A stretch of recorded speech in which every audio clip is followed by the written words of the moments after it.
Welcome in. My name is Paul from Sunward Hobbies. If you're new to the channel, welcome. If you're not, it doesn't matter. Welcome in. Hi. Today we will be painting gold, but it's not just going to be a painting video. This will be a mini book review. So let me show you my canvas or the model kit of my choice. It is extremely important. My canvas or model kit of choice will be the Alaris Custodian Terminators from Warhammer 40k. Well, first and foremost, I chose them because they're gold. They're like 99% gold, minus the cape, the tassels, and all that. So yes, that's why I chose them. But number two, there's actually a more specific and forthright reason. And that is in a last, 2 months ago? So yeah, January, very early, they Games Workshop did a live stream announcing the expansion of the Custodes range for Horus Heresy. But Custodes are a little bit of a different faction. You can use a lot, if not all, their models from Horus Heresy to 40k. There's a 10,000 year gap, but the faction never really changed all that much. So a lot of their range can be transferred over to the more popular game 40k. So if you're from that future and you came from that sort of release and you're watching this video now, hello. But the recipe I'll be using today is not my own. In fact, it comes from this book, which came out at the same time, roughly, as Vallejo's True Metallic Metal paint line, and it's meant to be a guide. This book was written in collaboration with Vallejo and a very famous model kit influencer slash painter, Angel Giraldez. You know him, I know him. He's probably the GOAT. Probably, he is the GOAT. So yeah, this book is the True Metallic Metal BSL System. That's base, shade, and light. Very comprehensive, yet surprisingly incredibly simple. This book is meant to be for beginners and experts alike. So this sort of painting video will not just be a painting video, but a mini sort of book review. I may even turn this into a series where we review specific sections of the book as we follow along. Maybe I say this part here is incredibly easy for beginners, but this one is impossible, or some sort of in between. I review it all throughout while I'm painting, letting you know maybe if the book is worth the money at all. So yeah, follow along and grab your model kits and your True Metallic Metal paints and come with me. Let me just show you what each book contains. So right here, the very beginning, we have Angel Giraldez's journey as an influencer and painter, but also just a journey on how he came up with the BSL system himself. And right here is Angel. That's him on the left. And yeah, the legend himself. If you didn't, or you haven't put a face to it, which is almost impossible because he's in every video he's ever made. But anyway, yeah, that's him. And so as you're flipping through the pages, you'll notice that it's filled to the brim with images of pristinely painted models. These are painted with the paints themselves. And then this is the True Metallic Metal explanation, what it is and whatnot. So presentation-wise, the book is honestly a 10 out of 10. So if you're looking for a presentation sort of review, this is very, very vibrant and very, very attractive, especially for beginners. Lots and lots of images. But as you're flipping through the pages, you'll notice these sort of windows and comic panel style things, right? This is very important because that's the bread and butter of the entire sort of step-by-step system that they have in this book, right? Because they're numbered, as you can see, 1, 2, 3, and 4, but each corresponding number and panel has a direct explanation, so they don't leave you out to dry. Oh, what's that? What am I looking at? Oh yeah, each and every purchase of this book comes with a signed bookmark. That's the True Metallic Metal bookmark, and again, it's signed by Angel himself, so yeah, there we go. Very quickly, each item shown in this video is actually available for purchase on our website. Links in the description down below. That's sunwardhobbies.ca. So grab the miniature of your choice. In my case, it will be the Alaris Custodian Terminators from Warhammer 40k, specifically the Custodes faction, Adeptus Custodes. But you can grab any sort of gold appropriate miniature, even just if you're painting a bank vault diorama, you're painting coins, grab them and paint them. So I'm going to be undercoating this miniature with Vallejo Spray Black, of the most appropriate black primer for our paint job today. If you have any alternatives like Chaos Black from Citadel, for example, you're more than welcome to use it. Army Painter's Black as well, very nice. So long as it's a gloss-ish black primer, you're good. And there we go, it's been primed black. And whether you have matte gloss or semi-gloss, doesn't really matter. What we're chasing here is the black color of it, right? Because black primers are important for overall metallic paint jobs. And why? Because black primers mutes the plastic colors underneath, allowing the metallic colors to shine. And number two, it provides this sort of richy, almost weathered look to the metallic almost immediately, actually. This is why if you're doing a lot of beat up, grim, dark, weathered models, you should always prime with black, because you skip essentially a step there when it comes to washing and shading. It's naturally just much darker, especially onto the recesses. Turning to page 71 of the book, you'll find the paints you'll need for today's video. These are the 4 paints we will be using for today's video, all 4 of which are from the new True Metallic Metal line. We have the Arcane Gold family, Arcane Gold base, shade, light, and airbrush. So the BSL there is what the BSL system stands for, base, shade, and light. Now technically it's BSLA, but it doesn't sound as good. Also, the airbrush paint is just an airbrushed pre-thinned version of the base color itself. So technically they didn't skip any sort of acronyms because they're both base paints. Step 1 calls for an application of black primer, but we've already done that. So step 1 really is to apply 2 thin coats of the airbrush pre-thinned version of Arcane Gold. It doesn't say 2 thin coats, but we will be applying 2 thin coats, and not the brand, but the saying / unwritten rule. You should be applying 2 thin coats per step.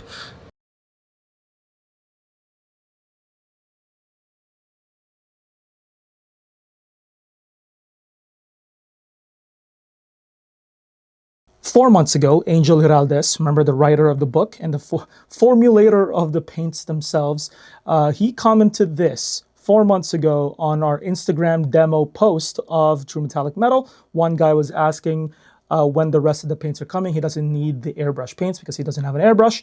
And then Angel replied with that. Pause if you want to read. Basically saying you don't need an airbrush to paint the airbrush paints. They are specially formulated to work just as well whether you're brush painting or airbrushing. Because look at this. Wow. It's done. To be honest with you, we can stop right here. It's the best gold ever put to a model kit. Not because of my skill, by the way, but because of the paints themselves. The greatest gold of all time? Maybe. Just to check our work, look at step 1 to step 1. Beautiful. They weren't lying. No added effects there. Spot on. So step 2, 5.2 right there. We will be using 77157, that is Arcane Gold shade. We will be applying it onto said recesses. That should be doable. I think this is a very beginner-friendly step. And yeah, we'll just apply it onto the recesses, but not onto the flatter areas. We try to avoid that for this gold recipe. But you notice, even though we apply it onto the recesses, it will give the illusion that it is much darker. And to be honest, it does go a shade darker because the vast majority of this armor is recesses. There's so many hidden details. You're going to put a shade on every single one of them. It won't be perfect, but make sure you just have a precise brush. For this step right here, I'll be using Vallejo Detail Brush 1. Very precise, fine point brush. Just apply it onto the recesses. And yes, it is a brown. So it's, again, it won't be perfect, but just apply it onto the recess. And speaking of washes, just a heads up, the washes from this line of Vallejo paints are not metallic. They are meant to be blending paints for the base, the light, and the airbrush paints. They are not metallic paints. As such, to be honest with you, they are now the best water-based washes in the market as well. So this paint line by Vallejo is just breaking all kinds of records. So let's say Obsidian Black, that is the wash / shade for the obsidian black family in true metallic metal. That is also a straight up black wash. And it is, I'm telling you guys, the best. It is incredible. Forget Nuln Oil, forget dark tone, use that if you can find it, because it's so popular. People are slowly but surely starting to realize it as well. Yeah, precisely apply it and just avoid the flat panels where the sun will shine. Go in between right there. With the shade applied, it's now taken on a whole new personality. One where there's a lot more obvious detail going on, where it might have been lost by the luster of the gold prior. And just to compare it to the book itself, not lying, once again, no effects done. Good job, Vallejo. And yes, it is a very dark brown wash, slightly darker than Agrac's Earthshade. So if you want to use this for your golds, feel free. It's incredible as well. Very vibrant. I thinned down mine with a little bit of water, just a tiny bit, like 1 drop. But out the bottle, perfect. Just make sure you shake it. Step 3 calls for a 50-50 ratio / mix of the Arcane Gold Light and base. Specifically 50-50, so that there's an even sort of distribution between how long it goes, where I'm talking about mainly the drying time, right? Because the base paint lasts the longest. And of course, I'm talking about the vibrancy, because that's what the light Arcane Gold and just the light category does in general. It's meant for edge highlighting. Combining the two, you get the best of both worlds. To get from this to this, you're gonna need both. We'll go 2 drops of the base, 1, 2, and we'll go 2 drops of the light, just to keep it even. 2, because it's not really a number particularly fussed about. It's really just so it's even and we don't run out. Yeah, even as in it's an even number. That's it. I don't want to do 1 and 1. It's kind of boring. For step 3, the brush we will be using is the XL Vallejo dry brush. Just mix the two. Mix the two. Grab paper towel. Ooh.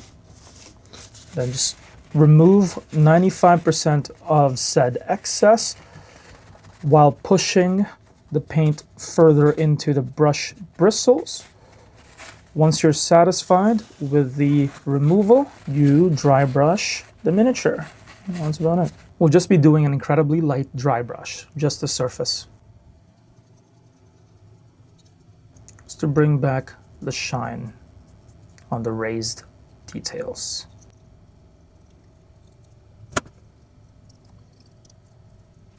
There we go, we're seeing a lot of the shine come back.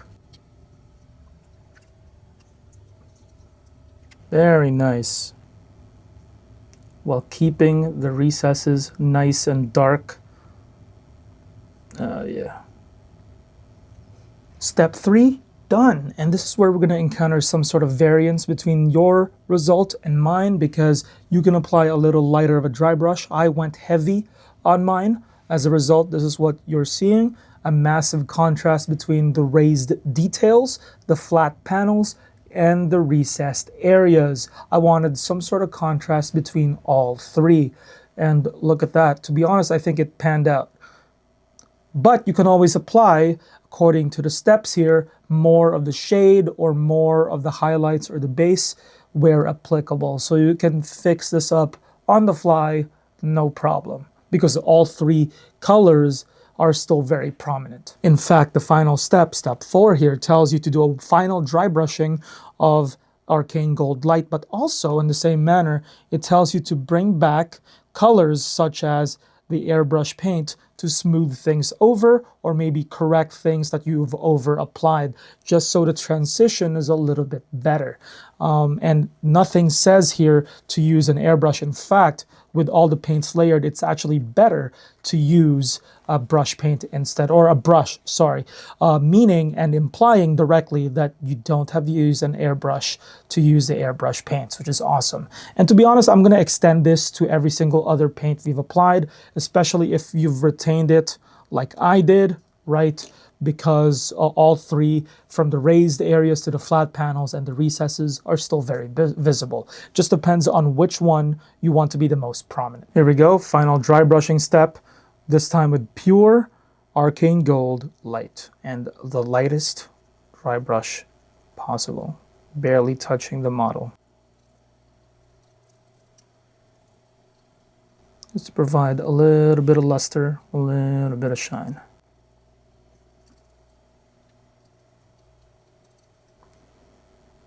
And then with a precise brush right here, I will be applying a little bit of the airbrush paint in between the most prominent raised areas and the recesses, just so that we have a smoother transition as the book implies. So we're going to be avoiding that little dot there on the shoulder, but then avoiding the actual recesses itself, right, to bring back some sort of detail. So for a flat panel like this, maybe just the middle of it, just apply a tiny bit. You don't have to do this, by the way. You could have stopped right there with the dry brushing and it would have been perfect.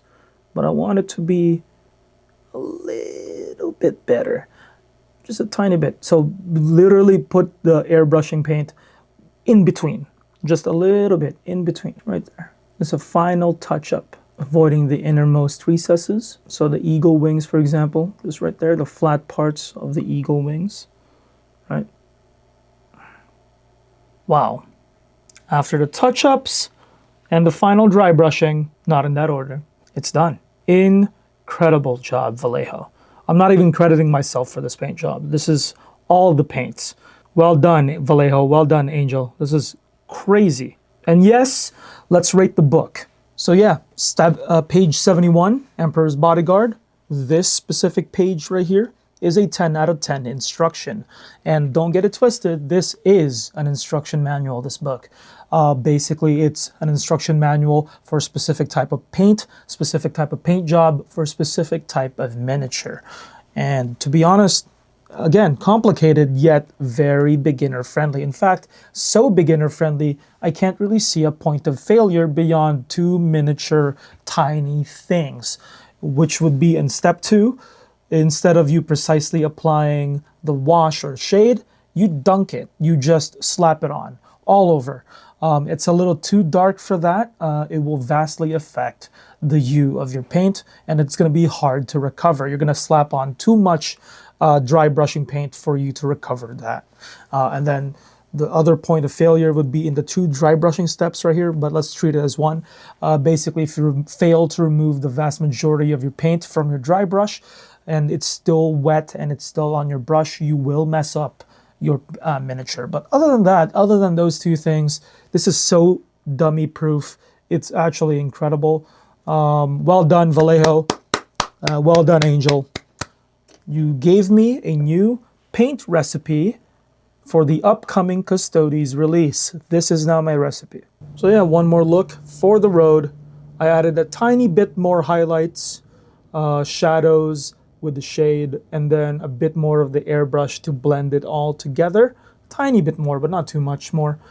So yeah, well done. This is basically a 10 out of 10 paint job for 4 simple steps, essentially. And I just have to paint the rest. What is this? The tassels, the cape, and what do you call this part? Ponytail? Anyway, thank you, Vallejo. Thank you, Angel. That's me giving a thumbs up. It was a very successful day, but I'm not just talking about the paint job itself. I'm talking about me. It was very successful for me because that tiny bit of airbrushing you saw, which hopefully gets sped up while you're editing the footage, please, is amateur because it was amateur. That was my first time airbrushing on camera, my first time airbrushing in a very, very long time. Essentially, my first time ever.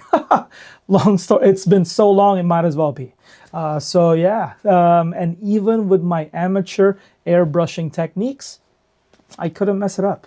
So yeah, incredible instruction manual there. Emperor's Bodyguards, page 71 is what I followed on the book, and that particular part, 10 out of 10.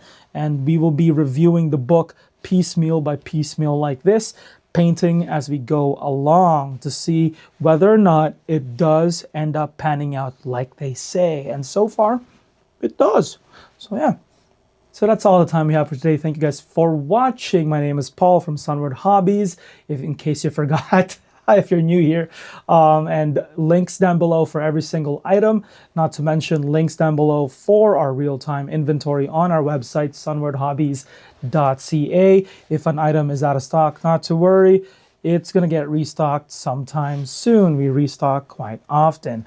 And links down below for all our social media platforms as well. We're incredibly active on all of them. So please follow us in your preferred account. And yeah, let's get the party started, essentially. Interact with us, send us emails, send us messages. We respond to all of it. And that's it, guys. Oh, and yes, of course, how can I forget? Hit that like and subscribe button, guys. We're trying to hit 20K by end of this year. Is it possible? Who knows? We were around 4,000, 5,000 this time last year, something like that. And we hit 10K by end of year. So yeah, I think it's possible. Who knows? All right. Bye-bye.